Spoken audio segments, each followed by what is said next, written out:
Hey Sagittarius, come on in. It's your turn for your energy forecast for the week ahead. Hi there, my name is Lee Shanks, aka Intuitive Lee, and we are in fact doing the energy forecast for January the 21st through the 27th, once again for the sign of Sagittarius. Oh boy, Sagittarius, what's going on? As soon as I connected with you, the crown up here where the divine comes in is just going nuts right now. I have somebody's divine team dancing on my head, but let's see what this is all about. We'll just move forward, and I'm sure if I'm meant to, I will gain some clarity around what this is all about. So we have calmness coming in for you. All right, Sagittarius, calmness is your word of the week. So this first card is from the Wild Offering by Tasha Silver. It's your overarching energy for the week ahead. And it says here, the inner divine is the witness of all, remaining still and quiet, even during intense turbulence. So take a deep breath and then say, quiet my mind, dear Lord. May your peaceful calm take over. This has been a vital tool on my journey of just life, is those moments where I feel like the world is falling apart and I don't know what to do about it. And I'm just like, my mind is just about ready to explode, trying to figure out what to do and how to do it, how to approach it. And I'm on my knees going, oh my God, help me, help me. And really what has helped me the most is to just stop, take a nice, deep, centering breath, go within, and rather than a desperate help me, I'm just asking for guidance. What do I need to do in this moment? How would you guide me forward? What steps do I need to take at this time? And can you please provide me with some clarity to guide me through these challenging times? What a different energy to meet the turbulence in, right? Either I'm being split all apart and falling to pieces, or I'm grounded, I'm centered, and I'm just asking for the guidance. And that means I'm able to tap in to that peace that I carry within, that we all carry within, regardless of what's going on around me. And it is a powerful, powerful tool to put into practice. I'm going to challenge you this week to put it into practice for yourself. But let's see where we're going. Why is calmness going to serve you this week?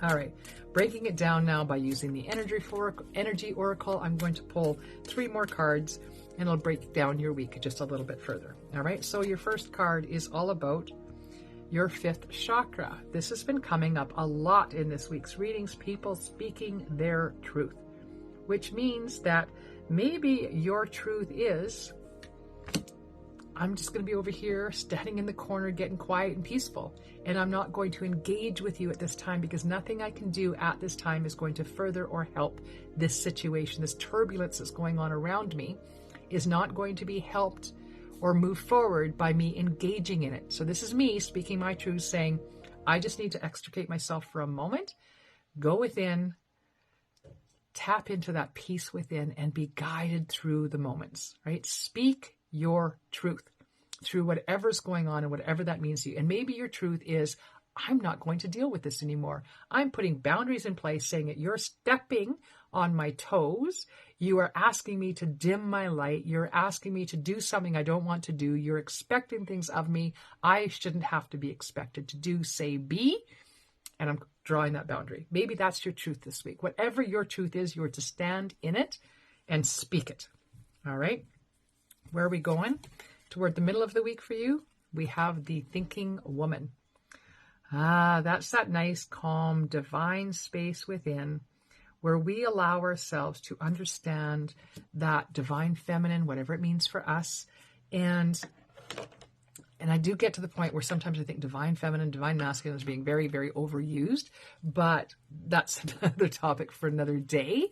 And all I'm asking for at this time is for you to lean back a little bit and not sort of go headlong, rushing into life and your next steps. I want you to sort of more sit back and instead of chasing it, allow it to come to you. Allow life to come to you. Allow yourself to just sort of go with the flow at this time. That's kind of the story that I'm getting here, Sagittarius. So absolutely speaking your truth, drawing some boundaries here was what I'm getting for sure.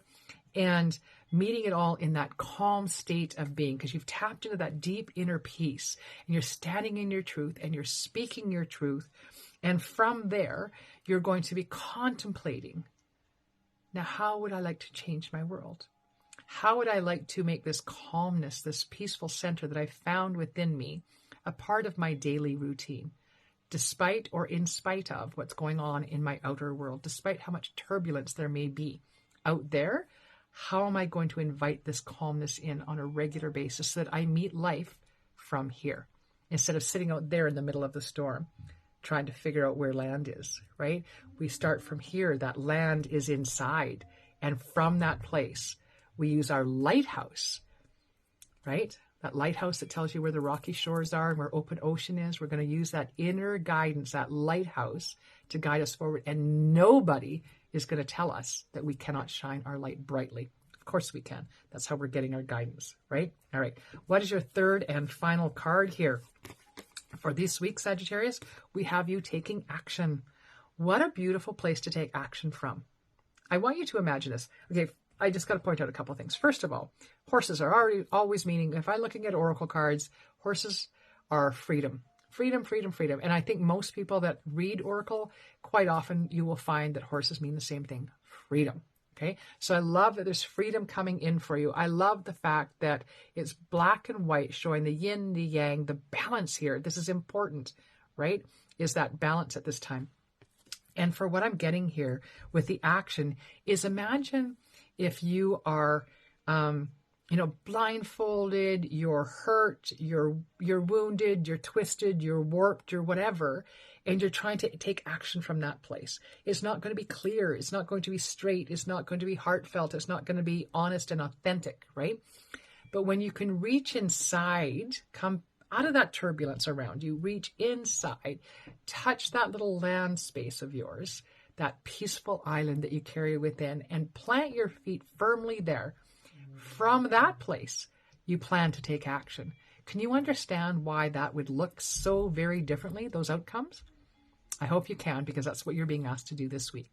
Leave me a note in the chat below. Let me know how this reading is resonating with you.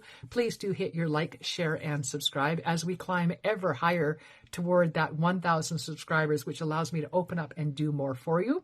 And yes, we have noticed, I'm sure, that I am again this week working in front of a screen when I promised last week I would not be. But I had to let go of that idea that I was in control of life. Is going to unfold the way it's going to unfold, in spite of my best efforts to try to control it. And I just have to go with the flow. Otherwise, all that happens is I get into the turbulence of unhappiness and frustration and anger over things I have no control over. That makes no sense. So I've just had to lean back, go with the flow, invite in that thinking woman, that divine feminine, to let life just meet me where it's at and just